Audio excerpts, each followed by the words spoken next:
Xazinam To'rtil tarbiyalash markazi hammamizning xazinasi. Turmush g'amidan qutulanmayapsiz. Turmushda asla g'am yo'q. G'am faqat nafsimiz qurbimizdan eshib ketib, uni to'ydirib bo'lamaslikdan tug'iladi. Turmush asla azoblik emas. Azobni faqat holimiz tamoyimizni ko'tarolmay, patqoq petib qilishdan bo'ladi. Hayotda eng og'ir dard cheklik zehn bilan cheksiz havasni qondirman deb eng qimmatli narsalardan mahrum qilishdir. Har xil oyog'i chiqmas havaslardan voz kechmay, o'z ichini qiydirib, o'ziga eng muhimini izlamay turib, odamga qanoat va oddilik huzur bo'lmaydi. Qadimda bir kuni Suhratni o'quvchilari bozorga birga berib kelayli deb qiziqtirib.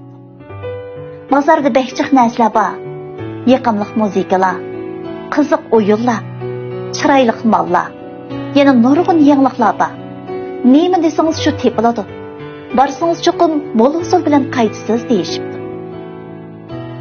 Suhrat sal o'ylanib ularga ma'qul bo'ldi.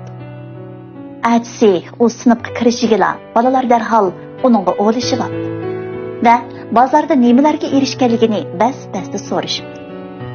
U bolalarga qarab bir tinib elib, "Men bozorga berib haqiqatan nayta zo'r bir bilimga erishdimki, jahonda menga qilchi lozim deymaydigan nurg'un narsalar bor ekan" dedi.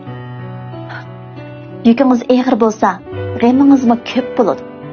Shunda bu jahonda biz yeb baxmagan narsalar, ko'rib baxmagan manzara, o'zirib baxmagan ishlar degan to'la.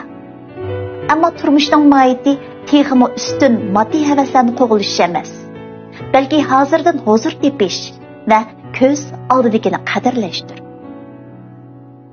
Aristotel'dimi shunday mashhur so'z qilgan. Qul havasi aqldan eshib ketgan kishidir. Odam bu hayotda orzu havas uchun emas, baxt uchun yashaydi. Hajatsiz havaslardan xalos bo'lib, qanoatdan xushlik tepib, o'z qalbiga sodiq bo'lgandalar, andan azoda va mardona yashag'ili bo'ladi.